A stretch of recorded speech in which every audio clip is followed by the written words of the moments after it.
Greetings, friends. Um, tonight's talk, again, is on the Dhammapada, the 14th chapter.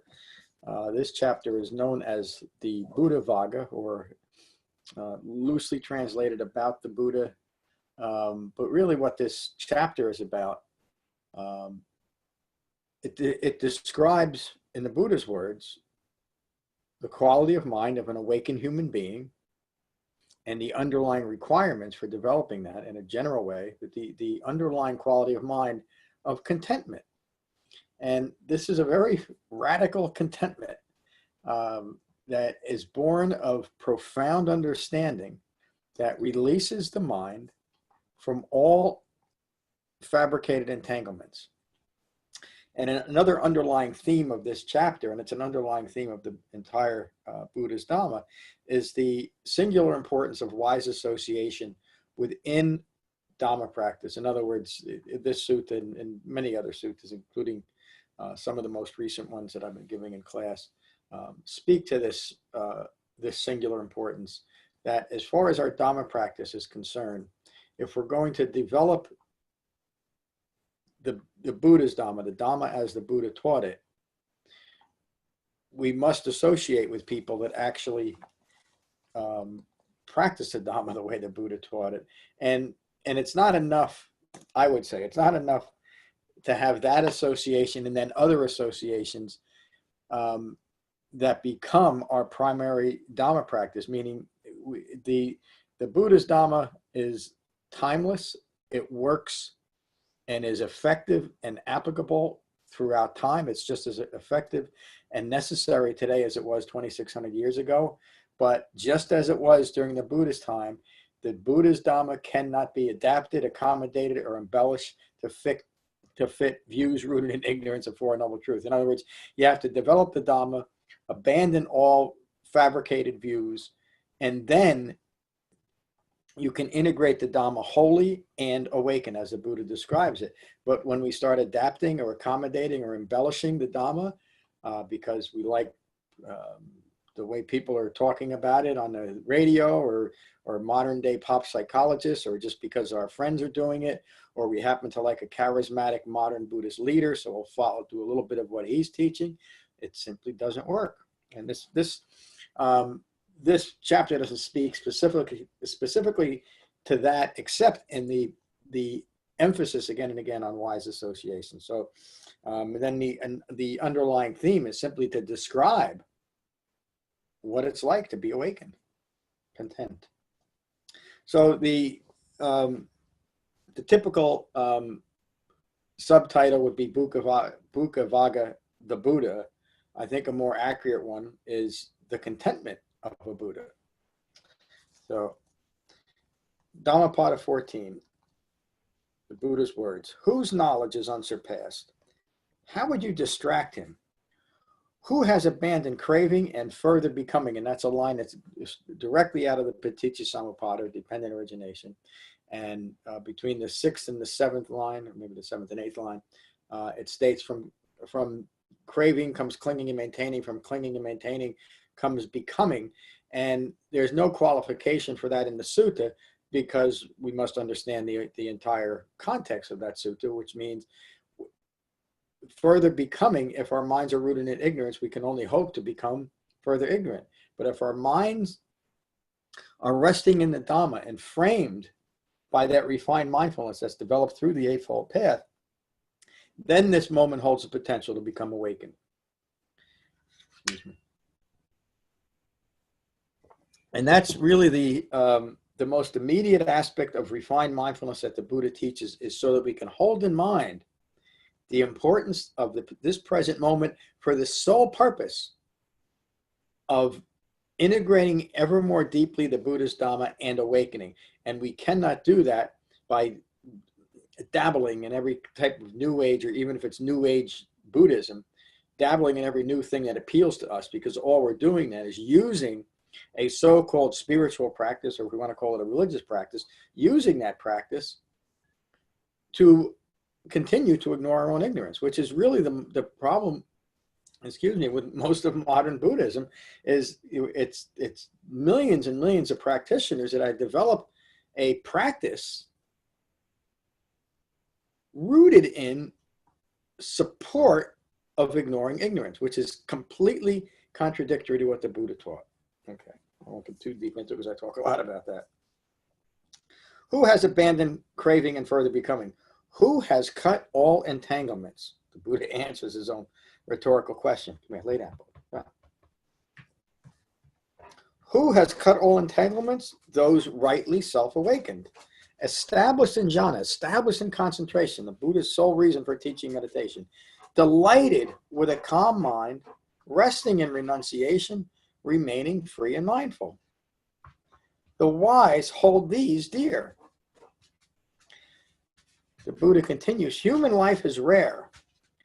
In fact, I would say it's only a self-referential ego self, a person who is rooted in ignorance of Four Noble Truths and is stuck in conceit and stuck in eye-making will not see the underlying obviousness that human life is rare, and the next line here, the human life is difficult.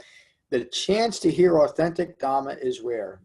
And again, we should use the Dhamma itself to develop the wise discernment to know when we're hearing true and pure Dhamma and when we're not.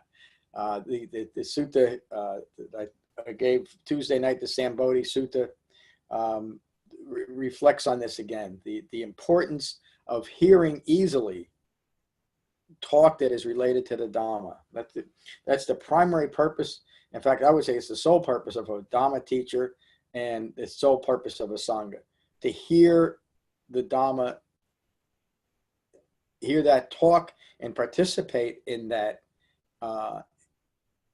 developing the Dhamma together. And again, as soon as we adapt, accommodate, or embellish it to fit others' views or what other people in our so-called Sangha might want to do, let's introduce a little bit of chanting, a little bit of walking meditation, a little bit of smudging, and we'll listen to some modern pop psychologists on their authoritative take on Buddhism when they've never studied what the Buddha taught.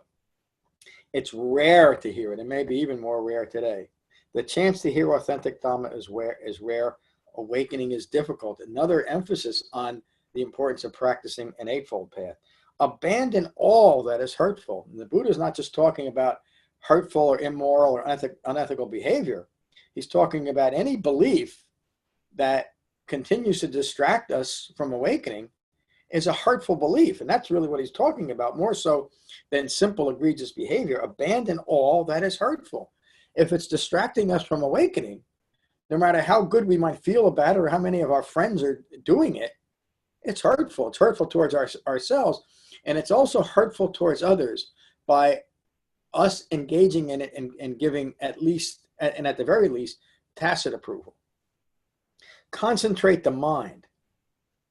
This is the teaching of the Buddha. Concentrate the mind. Develop what is skillful and concentrate the mind. This is a teaching of the Buddha. And of course, he taught an Eightfold Path to do just this. Patient endurance is the foremost skill. Again, the Buddha talks about foremost skills in different contexts, but in this context, developing contentment and maintaining wise associations takes great patience and great endurance. The Pali word is kashanti. And if we can develop that, we have developed what the Buddha considers the foremost skill in developing awakening. Patient endurance. It takes a lot of patience to put up with a lot of the nonsense that's put out there. It takes a lot of endurance to always be deflecting false dharmas and keep our minds focused on the simple and direct teaching that the Buddha gave. Those who mislead or hurt others have lost the Dhamma completely. And again, the context here is not so much, in fact, it's directly here about misleading or hurting others. Misleading people, anyone, from the Dhamma to any false Dharma is completely contradictory. And the Buddha is saying that when we do that, even if we're well-intentioned, we have lost the Dhamma.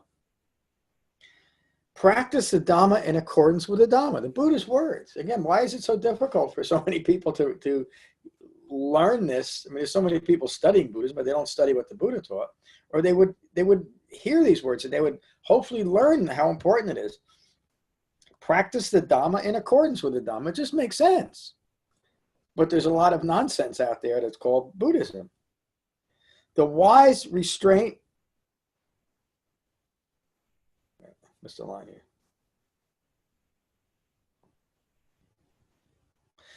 The wise practice restraint and do not disparage others.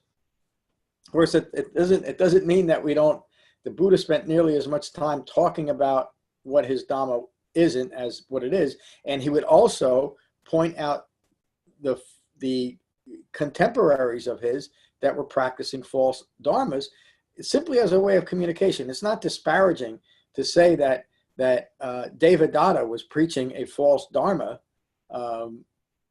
In fact, it's the essence of compassion so that other people know and might be inclined to follow someone like Devadatta.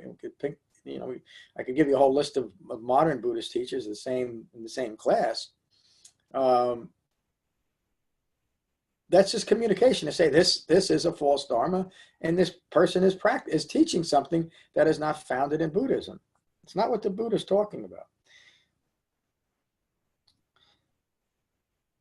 The wise do not disparage others. The wise are moderate with food. They dwell in seclusion, and they develop jhana. They develop concentration. Understanding stress, the wise Dhamma practitioner knows that a lake of gold coin cannot satisfy. The wise Dhamma practitioner delights in the end of craving. This one is a wise Dhamma practitioner. One of the things that's been very interesting to watch from my seat, from a teacher, is that as people start getting a grasp of the Dhamma and the implication of recognizing and abandoning all self-referential views that are rooted in ignorance of Four Noble Truths, what that really means and what that might really require of us. And it often feels like annihilation when I let go of all my self-referential views. But the wise Dhamma practitioner delights in recognizing and abandoning. In other words, there's no loss at letting go what can only continue suffering when we understand that it will only continue our confusion, deluded thinking, and suffering. We will let go of it with delight. This one is a wise Dhamma practitioner. This is such an important line. And it relates to a lot of modern Dhamma practices, but also to the way that retreats, I'm saying this because our retreat is coming up in May. I do not lead silent retreats for a very specific reason, because the Buddha didn't lead silent retreats, and they're completely contradictory to what the Buddha teaches. The Buddha says here, escaping to mountains, caves, forests, or shrines, meaning just hiding yourself from the world, brings no protection from ignorance. And that's certainly true to use a so-called Buddhist retreat to just simply engage in forced silence is just a direct act of ignoring ignorance. And it really is mindless. Escaping to mountains, caves, forests, or shrines brings no protection from ignorance.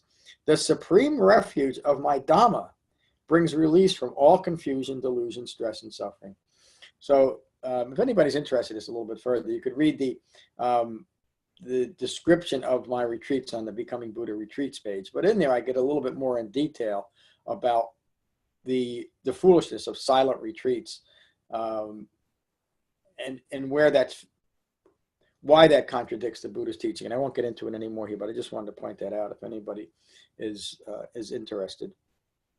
The supreme refuge of my Dhamma brings release from all confusion, delusion, stress, and suffering. And the other thing I wanted to say about that is it implies to what we should be doing on retreat, taking refuge in the Dhamma and a retreat from the world. But it's not a retreat from the Dhamma. A retreat from the Dhamma is characterized by people walking around deaf and dumb and afraid to talk to each other. The triple refuge of the Buddha, the Dhamma, and a well-focused Sangha brings an understanding of Four Noble Truths. The supreme triple refuge brings release from all confusion, delusion, stress, and suffering. The truly pure person is uncommon. It is a lie That's such an important line. Again, 2,600 years ago.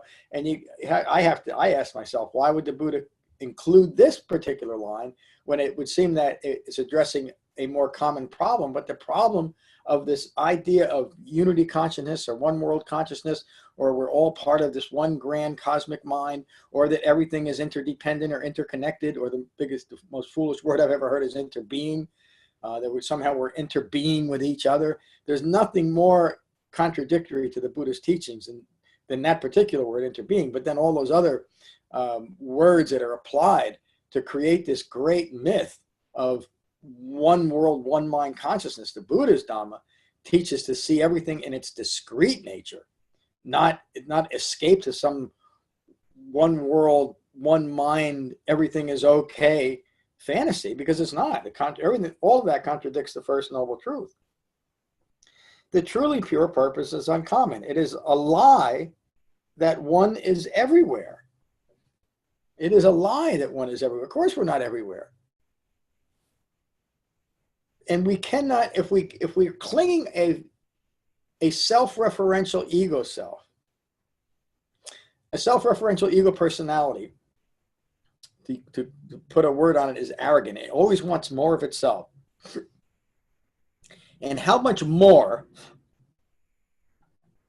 of a self-identification is it is to attach myself to everything and say that I am part of all these things, when it simply contradicts the Buddha described a person very clearly and directly in the Buddhavagga Sutta and many others, not as being connected to all things. This also relates to this nonsense of an inner Buddhahood or an inner Buddha nature. Again, Buddha never taught anything like that.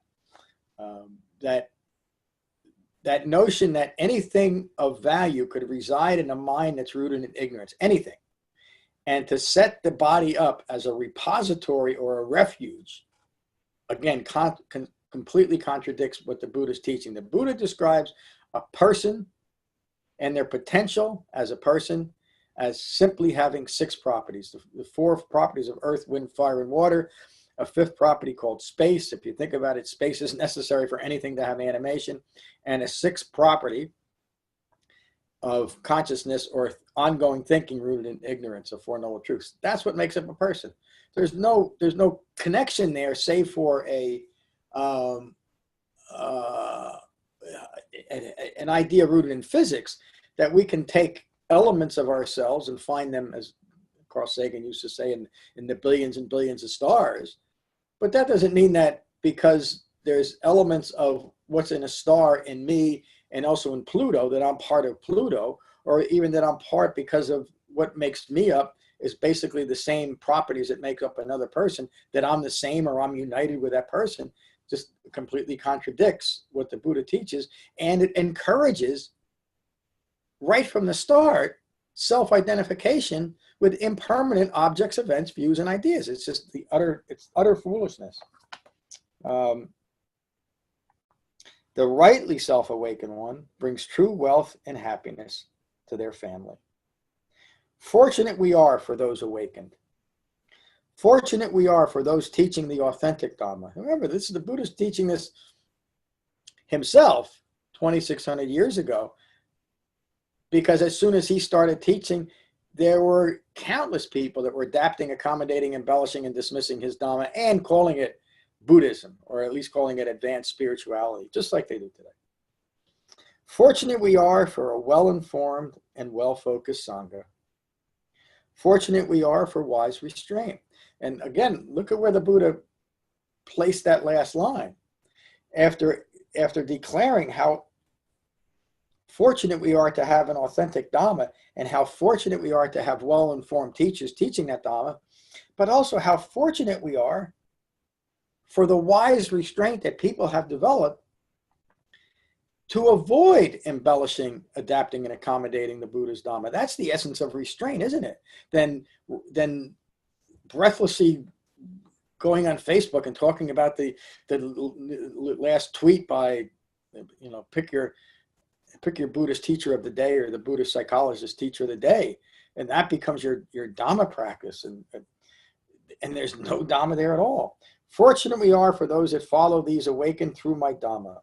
Wise Dhamma practitioners who have abandoned self-identification, greed, and aversion, those fearless and unbound, have abandoned measuring merit. It's such an that's the end of the sutta. What an important line. And again, the last line really shines a crooked eye on most of modern Buddhism. Again, Mahayana Buddhism is almost entirely based on this idea of merit. It has different ways of coming after merit. In other words, the foolishness of koans is often taught that you spend enough time agonizing over koans. You're putting your time in. In other words, you'll gain merit from that, and all the other things like endless bowing, prostrations, even chanting has a lot to do with gaining merit, the visualizations, or even just and when I was involved with KTD, not KTD, that one that hates the Dalai Lama, some modern one, Kadampa, the new Kadampa. Therefore, they were always talking about merit while they were passing around the basket. And when you understand the Buddha's Dhamma, the only merit that we can gain is merit towards ourselves, towards developing the Dhamma, beginning with a well-informed meditation practice for the sole purpose of deepening concentration, and then integrating the Eightfold Path. And all of that takes wise restraint, but all of it results in a mind of a Buddha, content, always at peace, always understanding what's occurring, and a mind that does not need to continue to establish a self-referential ego self. It's abandoned all those fabricated views and is resting in peace and equanimity. So that's tonight's talk. I hope you found benefit from it. And if you did, please consider a donation at becoming-buddha.com. Thank you. Peace.